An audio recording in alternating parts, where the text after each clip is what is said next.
You're listening to the voice of the Portland Public Schools, AM 1450, KBPS, and KBPS.AM.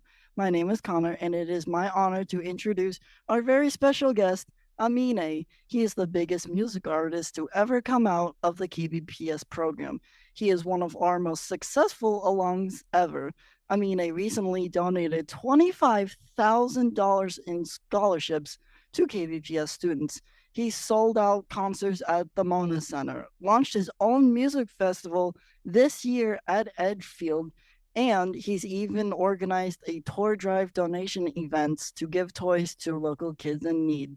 He's here with us now for this exclusive interview only on AM 1450 KBPS. Aminé, thank you so much for being here with us today. Thanks for having me, man. Quite the intro. Thank you so much. Yeah, we wanted to start by asking about your amazing scholarship donation to KBPS students. Please tell us about it and why you're doing this and what inspired you. I guess for me, I'm in the same classroom that you guys are in. I spent almost every day kind of sitting there and developing who I am today by accident, really. I think our teacher, Mr. Naganuma at the time, kind of inspired me to just not take myself so seriously and, explore new ways of learning. I think I was not expecting much from the radio department when I entered it, and I was just kind of there just because I thought it'd be easy. But uh, I went into it realizing, man, I like the way my voice sounds on a microphone, and it became a little bit of an addiction for me. I just like to record music now because of Radio KBPS. So for me, donating back to the radio program in Benson High School is like very, very obvious and very easy and a no-brainer for us to do. Hey, Mina, my name is Jesse, and everybody is hyped for your new shoes. Can you tell us more about your new collaboration with New Balance? Yeah, I think the shoes, we've been working on them for about like a year and a half. And when we were working on the sneaker with New Balance, I realized Benson was closed and I was worried about the timing of everything if, Benson students were going to be able to be at Benson when the shoes released. And the timing kind of aligned perfectly. So, yeah, we were just really hyped that a shoe could come out and the school reopened. It just, everything seemed meant to be. What's up, Aminé? I'm Omari, a KBPS senior. If you could collaborate with anyone, who would it be and why? What's up? How are you? I keep not saying hello to you guys either. So sorry. I'm just answering your questions. But I know this is being broadcasted as well, so we should probably be perfect about it. But yeah, I guess for me, one of the people I would love to collaborate with, I don't know. I think it would be Andre 3000. I've said that prior like a million times since I was a kid, but yeah, he's just a guy who plays a flute now, you know what I mean? So I would love to at least get a flute on a song. That'd be really cool.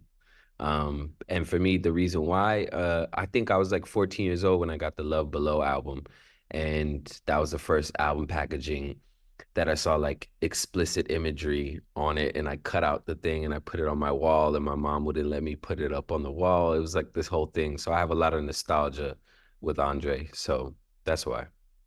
Hi, my name's Connor. I've been wondering, what tools and processes did you use when you were learning and producing your first songs? What did I use? I used Logic. Logic was the easiest to understand for me on a Mac. Fruity Loops is kind of like what a lot of producers like to use a lot because that's also easy and really fun. Um, Logic was just the most like cheapest thing to purchase as well at the time for me. So that's what I use. But I also use GarageBand. I think GarageBand is a great place to start for anybody who can't afford like music equipment and just wants to try it out. Hey, my name is Dane. Can you tell us what your favorite song is that you've made? One of my favorite songs that I've ever made is this song called Turf on my first album. It's just a story about Portland and just growing up in Portland for me. So I talk about like the A bus that's like right in front of Benson and things like that in the song. So things like that for me are just nostalgic, and that's like one of my favorite songs for that reason. Good questions. Hey, my name is Antrell. So, how did you come up with the name Aminé? Maybe I think I gotta clarify this for a lot of people. A lot of people don't know this, but Aminé isn't a made-up name. It's my middle name. It's like on my birth certificate.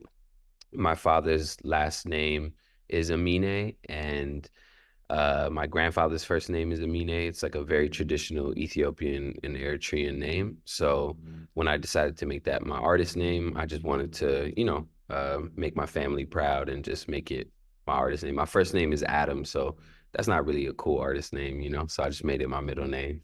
Just chose Aminé. Hey there. My name is Razor. Thank you so much for your donation towards KBPS. We really do appreciate it. My question for you is, if you had a chance to tell your younger self about your success now, how do you think he'd react? I like your name, by the way. Razor is sick. That's a Thank sick. you so much. What was the question again? Sorry. It Uh, cut out. sorry. If you had a chance to tell your younger self about your success, like before finding out you want to do rapping, how do you think he'd react?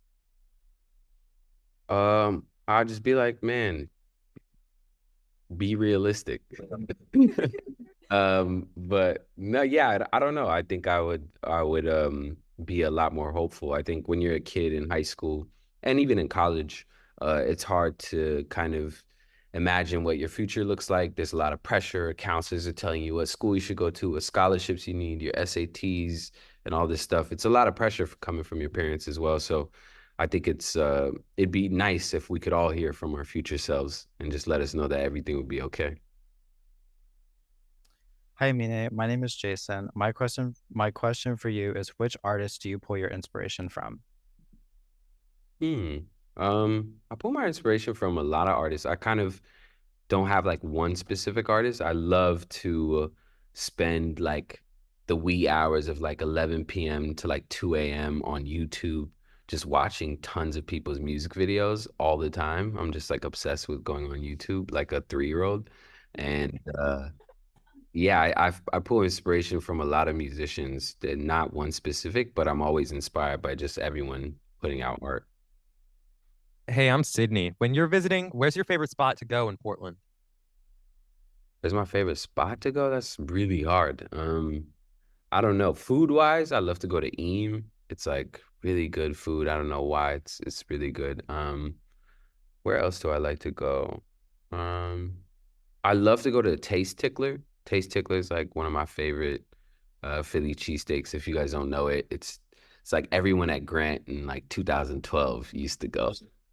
But yeah, it's just a good sandwich spot. But yeah, everywhere else I go is just, like the same parks, the same blocks, the same family I used to always hang around. And yeah, just the same old stuff. I kind of love not going to new places when I'm back home just because, I love going to the old places I grew up always. It's always good to have same place, same time. But yeah, I'm Makai. I was wondering, how has your style developed into what it is today, and do you have a favorite aspect of that style?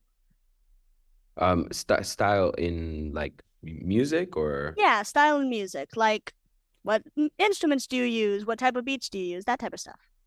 Yeah, I love to not kind of, I don't know if this answers your question, but I love to not make sure I love to make sure that every album is never the same. Um, just because I think if you wanted me to make the same album as like my first one, you can just go listen to the first one. You know what I mean? And I think as musicians, we get a lot of pressure.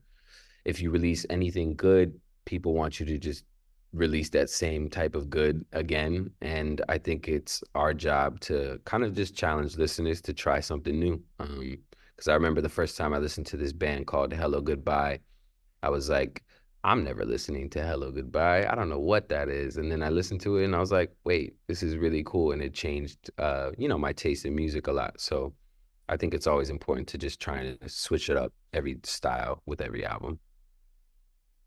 Hey, I'm Talia. What is the most fun about being a music artist?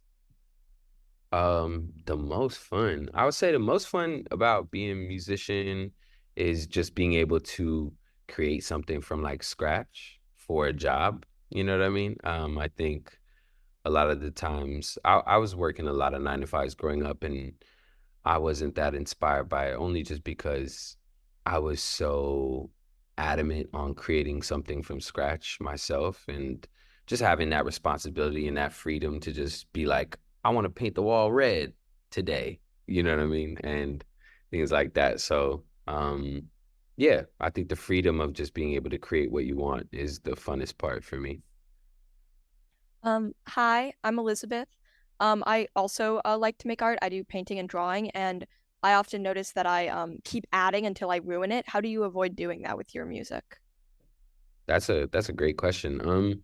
I don't know. I think we all get in our heads about art always, whether it's not good enough or it's good enough, whether we should keep adding, whether we should subtract. But I think if you look at like just where we are in today's world of just art in general, there's so much art out there when it comes to paintings, music, whatever it is, clothes, that I don't know, simplicity is always refreshing for me. So I've been, yeah, for me, I've been subtracting a lot from when there's too much, because I find myself adding too much a lot. So subtracting and finding the simplicity in things is kind of uh been my like key goal with art right now.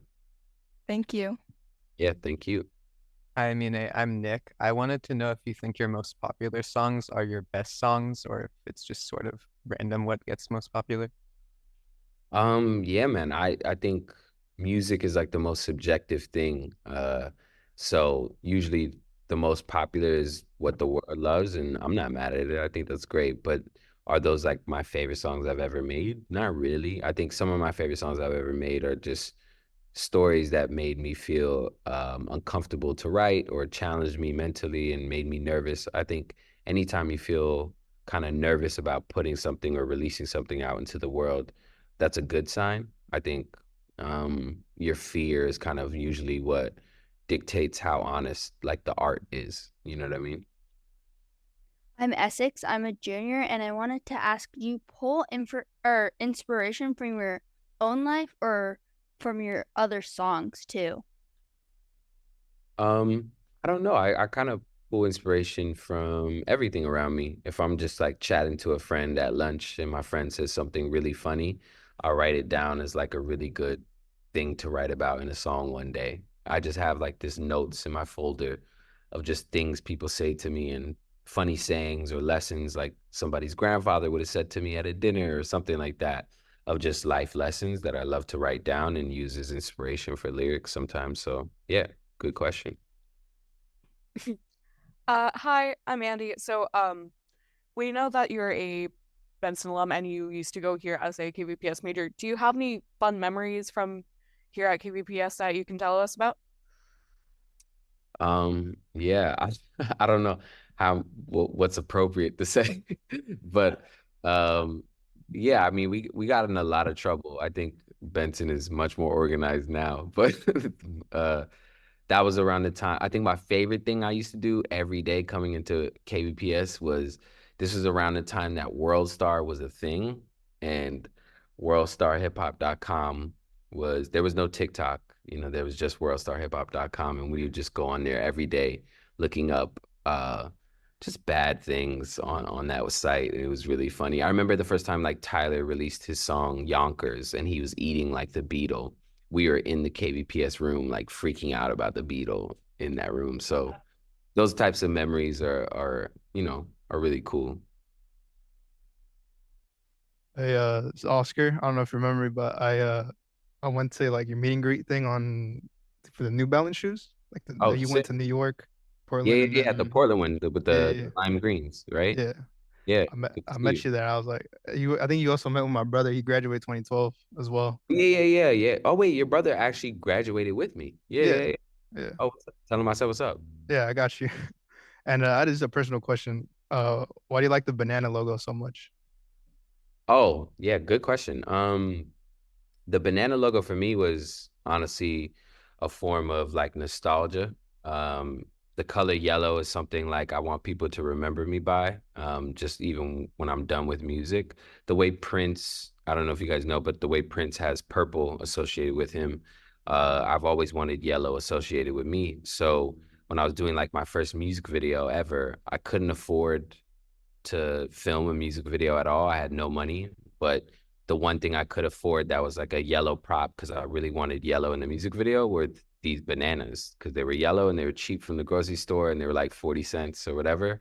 And I bought those for the music video, and tons of people went wild about it, and it was this whole thing. And I used that banana logo just to remind me where I came from and how broke I was, and that was like the only prop I could afford. So yeah, that's the main reason for the banana logo. Alrighty. Hi, Aminé.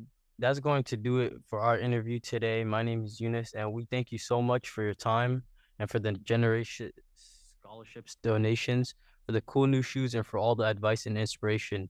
You're a hero to some of us. Thank you, man. Appreciate it. This has been our exclusive interview with music superstar Aminé on AM 1450 KBPS and AM KBPS.AM. Thanks for listening.